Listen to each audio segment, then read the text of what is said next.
And well, what a pleasure it is to be joined now by Sam Saunders. Sam, good to see you. You don't know, that's Arnold's grandson, professional golfer, and part of the Arnold Palmer Foundation, intimately involved with this tournament. Good to see you, Sam. Thank you, Rich. Great to be here as always. Randall, Mark, great to see you guys. Yeah. Sam, I'm curious, what from your grandfather do you sort of lean on as a guiding principle as you see this tournament through these fast-changing times? Well, it's, you know, my grandfather, toward the end of his career, he said, I hope I'm remembered as a caretaker of the game. And obviously, he had the notoriety, the impact, the personality to do that. And I'm just a guy who knows the game of golf pretty well because I played it for a long time. I was fortunate enough to make a career doing it for a bit.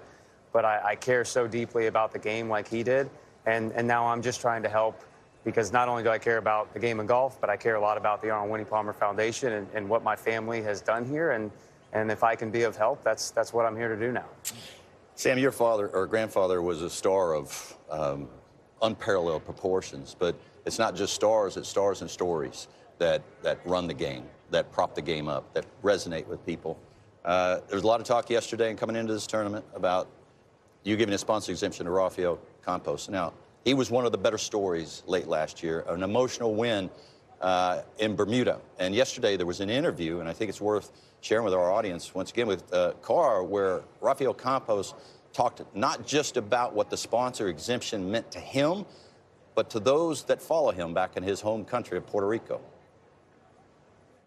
First, I had no idea it was going to be that long. You know, I had written it just before, and once I started writing it, I'm like, man, I really didn't want to focus on myself, and I really wanted to just hopefully let them understand that, you know, this would be an opportunity, a great opportunity, and chance for me to hopefully inspire the younger generations back home. And my main goal, I'm 36, you know, I'm not young anymore, and I do realize that I have a lot of other responsibilities for the game of golf and for people back home to promote the game as much as possible. So the letter was really not directed at me, and it was mainly about what this would mean to me and for the Puerto Rican fans back home, and it was really cool to receive a call and an invitation.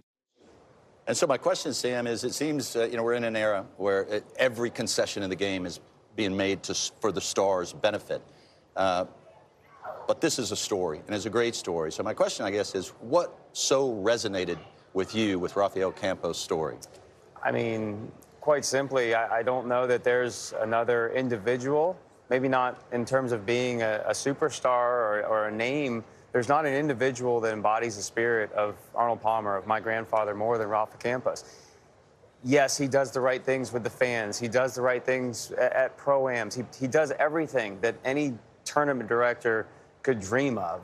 But amongst his peers, there has never been a guy out there that doesn't love Rafa Campos. You play with that guy, you interact with him, he treats everybody the right way out there. And he's a friend to the game of golf. Yes, he's become a friend of mine, but he's just one of those guys that gets it, and he is growing the game and making a huge impact. He's a huge star in Puerto Rico. The people love him. I was playing in the tournament down there one year, and I think I was in the final group. We had like 4 or 5 people watching us, and then there's another part on the course. You see, you know, thousands of people out there, and we know that's where Rafa is. So it's not always obvious to the world and to the fans out there who some of these guys are. So I'm just so grateful that Rafa's that you guys are telling this story and allowing someone like Rafa to make that impact that he does so well. Sam, when I look back on sort of the history of the Arnold Palmer Invitational, it wasn't that long ago that you had a lot of sponsor exemptions for this tournament, a pile of them. You're now down to less than a handful, literally. And my question to you is, how difficult, as one of the caretakers of the game, which your grandfather is so proud of, how do you manage that situation? Well, I think it's, you know, it's obviously tough. You guys are getting right into the hard questions here. I love it. You know, it's tough. The game is changing. It's evolving. Things are moving here and there. But all I can say is the committee, the tournament, the team that we have here focuses on what matters to this event and to what we think would have mattered to my grandfather. And yeah, of course, we want we want everyone to come here and enjoy the Arnold Palmer Invitational. We want as many players to be able to experience and come and see the history and learn from the impact that an individual like Arnold Palmer made on the game, and hopefully inspire them to not just be great golfers, but to give back and to be a pro's pro like he was. Broad question right here, because you've played on tour and now you help run this tournament. You know a lot of the players. What do you love about what's happening in professional golf right at the moment? I don't want to go all negative, because I think there are a lot of good things. What do you love about what's happening, and in what areas do you think the professional game, the PGA Tour, could improve?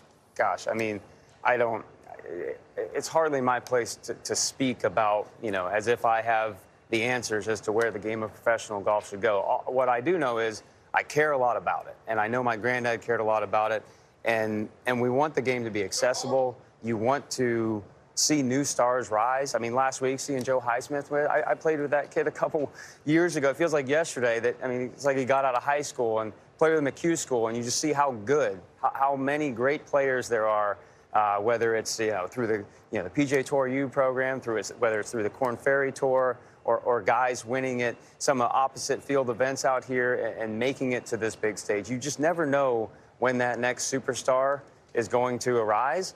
And everybody in the world of sports loves a Cinderella story, right? So I hope that the opportunity for the Cinderella stories are always there, for the dreamers, for the guys chasing it on the mini tours, that the dream is always there to be able to make it onto the PGA Tour. Because I grew up dreaming to play on the PGA Tour. I was lucky enough to make it there and play for 5 years and have a handful of other events out there. And I'll always be a fan of the PGA Tour. That's where we want to see guys compete. Everyone out here wants to be, remembered in the game of golf, in the history of the game of golf. And you're going to do that by winning events on the PGA Tour. And it matters. And our event here is so special and near and dear to me. But most importantly is the impact we can make. Yeah, you want to have a golf tournament. You want to put on a good show, obviously. But there's so much more than that.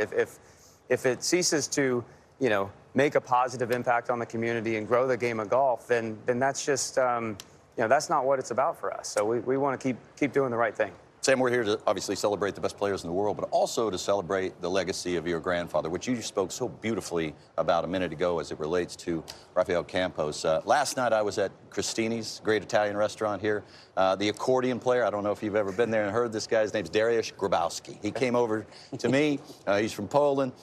He's been over here about 20 years playing the accordion at this restaurant, and he starts telling me an Arnold Palmer story. That Arnold Palmer invited him out to play golf with the owner of Cristini's. First hole, he fizzles ones off to the right. He said Arnold came over, put his arm around him and said, "We're all going to hit some bad shots today. We all hit bad shots. Let's just have some fun." He said, "You wouldn't have known he wasn't my best friend." So my question to you is, how often do you hear a new story about your grandfather that encompasses everything that's great about the professional game, as you just alluded to? I mean, I hear a new story every single day, especially a week like this. I mean, there's so many fans out here. There's so many people that loved him.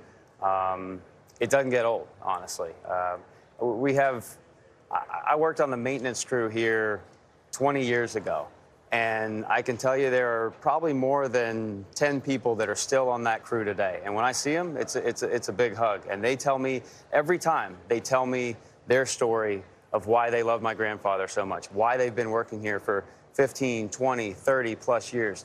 I was at the volunteer breakfast on Saturday morning. We had 1,600 volunteers here. I was, our tournament director, Drew Donovan, got up and spoke, eloquently to everyone and sends the gratitude. And I had the chance to get up and thank them. And it's thank you is just not enough, but to stand there and talk to them and interact with each of them and get to hear their stories and understand why they've been coming and volunteering here for 30 and 40 years those are the things that I think every professional golfer and everyone in the world of golf needs to see, that side of the game. And it's honestly, it's been enlightening and empowering for me to see how many people care about it. Rolf, go ahead to give you last crack with Sam, because you've been here for so long.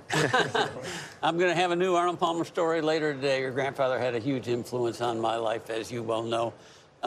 I feel him every day, but I got to think, as much as anything, he's got to be really proud of what this tournament has evolved into in terms of Bay Hill itself as a test. It has really become one of the most complete tests in golf. Well, I cannot tell you how proud I am to just, see what this team does here. Chris Flynn, our head superintendent, working with the PGA Tour crew. I mean, I've been such good friends with so many of the rules officials out there for years, and I think the best way I can summarize it is a group of them came up and we were talking earlier this week, and they just said, it's so great to come here because we know what we're getting each and every year, and it just gets a little bit better every year. It's tough, it's fair, and it's just the presentation just gets a little cleaner and a little better every year. So I'm so proud to help in the small way that I can and be a part of this team. It's a family here. It really is. Yeah, among the many reasons people loved your grandfather so much is that I think we all understood how much he loved the game of golf. I said yesterday he profited handsomely, but looked as though he would play it for free because he liked it so much.